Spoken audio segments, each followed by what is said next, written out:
Tapping చేయాలి. తీవ్రవాదులు, ఉగ్రవాదులు, సంఘ విద్రోహ శక్తులపై నజర్ పెట్టాలి. కానీ తెలంగాణలో మాత్రం మొత్తం బీఆర్ఎస్ కు లబ్ధి చేయటం, ప్రత్యర్థి పార్టీలను ఇబ్బంది పెట్టడం ఇదే టార్గెట్ గా వ్యవహారాలు నడిచాయి. తాజాగా భుజంగరావు, రాధాకిషన్రావు వాంగ్మూలాల్లో ఇదే విషయం బయటపడింది.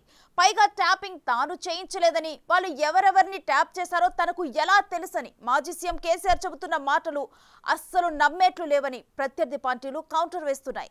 అసలు ఫోన్ ట్యాపింగ్ ద్వారా గత 10 ఏళ్లలో నిజంగా జరిగిందేంటి, ఎవరెవరు ఎక్కడెక్కడ లబ్ధి పొందారో ఇవాల్టి ఎపిసోడ్లో చూద్దాం.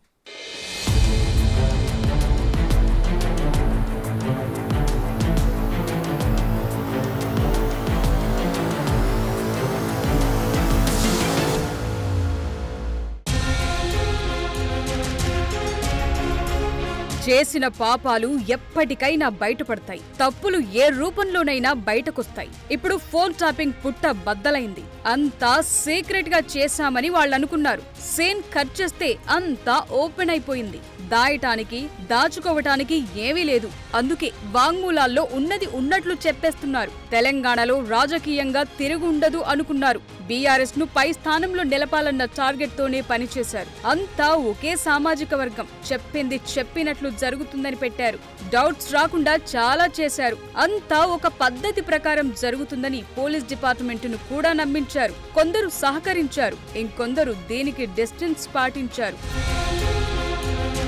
ఫోన్ ట్యాపింగ్ కేసులో నిందితుల వాంగ్మూలాలు ఇప్పుడు తీవ్ర సంచలనంగా మారాయి. ఎందుకంటే ఇదంతా ఆర్గనైజ్డ్ గా జరిగింది. తవ్వితే లోతులన్నీ బయటపడుతున్నాయి. ట్యాపింగ్ చేయటం ప్రణీత్ రావు అండ్ కో పని, మరి వారికి టాస్క్ ఇవ్వటం మరో టీం పని. ఫోన్ నెంబర్లు ఇవ్వటం, కనిపెట్టాలని చెప్పటం ఇదే కథ. సీన్ కట్ చేస్తే గ్రౌండ్ లో ఆపరేషన్ చేపట్టాలి కదా. అందుకు నమ్మకమైన టాస్క్ ఫోర్స్ టీంతో పక్కాగా దాడులు నిర్వహించి ప్రత్యర్థి పార్టీల డబ్బులు పట్టుకోవటం ఇదే జరిగింది. ముఖ్యంగా అప్పట్లో తెలంగాణలో ఫామ్ లోకి వచ్చిన బీజేపీని ఎలాగైనా తొక్కేయాలన్న టార్గెట్ తో ట్యాపింగ్ జరిగినట్లు తేలింది. అంతేకాదు కేసీఆర్ ను విమర్శించే నేతలను కార్నర్ చేశారు.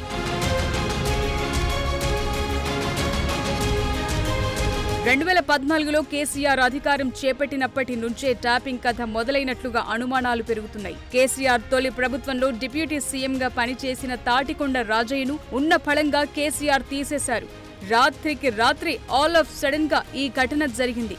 ఈ పరిణామం పొలిటికల్ వర్గాలను ఒక్కసారిగా షాక్ కు గురి చేసింది. అసలెందుకు కేసీఆర్ తీసేశారు అన్నది బహిరంగంగా ఎక్కడా చర్చ జరగలేదు. కారణం కూడా బయటకు చెప్పలేదు. కానీ ఇంటర్నల్ గా ఫోన్లు వినటం, ఏదో తేడా జరుగుతోందన్న ఉద్దేశంతోనే తీసేశారన్నది ఈటెల రాజేందర్ చెప్తున్న మాట. రాజయ్యను డిప్యూటీ సీఎం పదవి నుంచి తప్పించినప్పుడు ఆ అంశాన్ని కేసీఆర్ దగ్గర ఈటెల ప్రస్తావించగా తన దగ్గర అన్ని ఆధారాలు ఉన్నట్లు కేసీఆర్ చెప్పారని, ఆధారాలంటే ఫోన్ ట్యాపింగేనని ఇప్పుడు తమకు అర్థమవుతోందంటున్నారు. కేసీఆర్ చర్యలు ఎప్పుడు ఆశ్చర్యకరంగా ఉండేవి. ఆయన ఎప్పుడు ఎవర్ని దగ్గరకు తీస్తారో, ఎవర్ని పక్కన పెడతారో ఎవ్వరికీ అర్థం కాకపోయేది. కేసీఆర్ ఎందుకిలా చేస్తున్నారన్న ప్రశ్నలు అలాగే ఉండిపోయేవి. అన్నిటికీ అసలు కారణం అందరి మాటల్ని రహస్యంగా తెప్పించుకోవటమే అన్నది ఇప్పుడు అర్థం కాని వారందరికీ అర్థమవుతోన్న విషయం. ట్యాపింగ్ కోసం అలా చేశారు, ఇలా చేశారు, అప్డేటెడ్ ఎక్విప్మెంట్ వాడారు. ఇదంతా ఒకెత్తైతే ఈ ఆపరేషన్ ను నడిపించిన వ్యవహారమే అసలు హాట్ టాపిక్. సొంత నేతలతో పాటు ప్రతిపక్ష నేతల ఫోన్లు ట్యాప్ చేశారు. ఫోన్ ట్యాపింగ్ లో రాచకొండ స్పెషల్ ఆపరేషన్ టీం సహా టాస్క్ ఫోర్స్ టీంలు కీలకంగా పనిచేశాయి.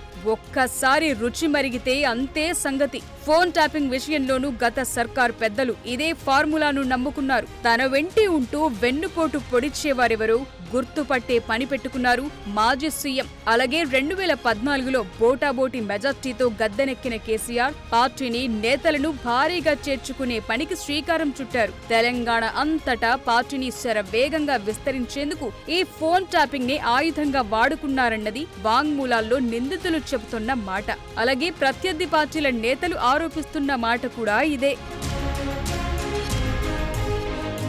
ఒక ఉదాహరణ చూద్దాం. 2009 జీహెచ్ఎంసీ ఎన్నికల్లో అసలు అడ్రస్సే లేని బీఆర్ఎస్ పార్టీ 2016 గ్రేటర్ ఎన్నికల నాటికి బలమైన శక్తిగా మారిపోయింది. మొత్తం 150 వార్డులకు గాను 99 చోట్ల గెలిచింది. ఒక్కసారిగా ఎంత మార్పు! తెలంగాణ రావటం, కేసీఆర్ వైపు కాస్త వాతావరణం అనుకూలంగా ఉన్న హైదరాబాద్ వంటి చోట్ల వార్ వన్ సైడ్ అవటం చూస్తే తెర వెనుక ట్యాపింగ్ మ్యాటర్ ఎలా నడిచిందో అర్థమవుతోందంటున్నారు. ఎవరెవర్ని ఎలా డీల్ చేశారో, ఏం జరిగిందో అన్నది ఇంకా పూర్తి స్థాయిలో బయటకు రావాల్సింది. ఓవరాల్ గా ఈ ఎపిసోడ్ లో 2 మీడియా సంస్థల యజమానులతో నిఘా పెట్టించారు. రాజకీయ నేతల సమాచారంపై శ్రవణ్ కుమార్, దామోదర్ రావు ఎప్పటికప్పుడు అందించేవారు. మొత్తం సమాచారాన్ని ఐ న్యూస్ నమస్తే తెలంగాణ యజమానులు సేకరించారు. ఐ న్యూస్ ఎండీ శ్రవణ్ రావుకు బీఆర్ఎస్ ఎమ్మెల్యే హరీష్ రావుతో కాంటాక్ట్స్ ఉన్నాయని, దీంతో శ్రవణ్ రావు నాటి ఎస్బీఐ చీఫ్ ప్రభాకర్ రావును డైరెక్ట్ గా కలిసేవారని రాధాకిషన్ రావు దర్యాప్తులో చెప్పిన మాట. ప్రణీత్ రావు ఎస్బీఐ టీమ్ మెంబర్స్ తో శ్రవణ్ రావుకు మంచి సంబంధాలుండేవి. ప్రతిపక్ష నేతలకు ఫినాన్షియల్ గా సపోర్ట్ చేసే వాళ్ల ఫోన్ నంబర్లు, అనుచరుల ఫోన్ నంబర్లను ప్రణీత్ రావుకు శ్రవణ్ రావు పంపించేవారని, అలా వాళ్లపై కూడా నిఘా పెట్టి డబ్బులు సీజ్ చేసేవాళ్లమని రాధాకిషన్ రావు చెప్పుకొచ్చారు. సో ఫోన్ ట్యాపింగ్ తో చాలా వరకు సానుకూల ఫలితాలు రావటంతో దీన్ని మరింత విస్తృతం చేశారన్నది తాజాగా నిందితులు చెప్తున్న వాంగ్మూలాలు చూస్తే అర్థమవుతోంది. దేశవ్యాప్తంగా అందరి దృష్టిని మునుగోడు బైపోల్ ఆకర్షించింది. ఎందుకంటే దేశంలో ఏ బైపోల్లోనూ పెట్టని ఖర్చు ఇక్కడ పెట్టారు.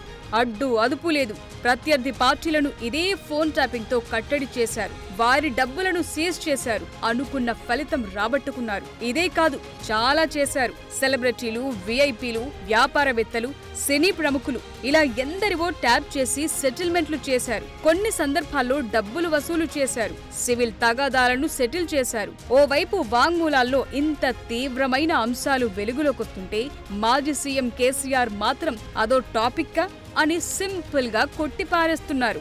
నిజానికి ఎవరి ఫోన్నైనా ట్యాపింగ్ చేయాలంటే డీజీపీ, అడిషనల్ డీజీపీ అనుమతుండాలి. కానీ ప్రతి ఫోన్ నెంబర్ పై స్థాయిలో రివ్యూ చేయటం సాధ్యం కాదు. ఇదే అదనుగా ప్రభాకర్ రావు ప్రణీత్ రావుకు ఫ్రీ హ్యాండ్ ఇచ్చారని కన్ఫెషన్ స్టేట్మెంట్ లో ఉంది. కేఎంఆర్ అలాగే POL 2023 పేర్లతో ప్రణీత్ రావు 2 సెపరేట్ వాట్సాప్ గ్రూపులు ఏర్పాటు చేసినట్లు కూడా వెల్లడైంది. కామారెడ్డి నుంచి కేసీఆర్ బరిలో దిగటం, అక్కడ ఓడితే మొదటికే సమస్య వస్తుందన్న ఉద్దేశంతో కామారెడ్డిపై స్పెషల్ నజర్ పెట్టినట్లు చెప్తున్నారు. ఇక్కడ బీజేపీ అభ్యర్థి వెంకటరమణారెడ్డి అలాగే రేవంత్ రెడ్డి సోదరుడు కొండల్ రెడ్డి కదలికలను ఎప్పటికప్పుడు ట్రాక్ చేశారని వాంగ్మూలంలో వెల్లడించారు నిందితులు.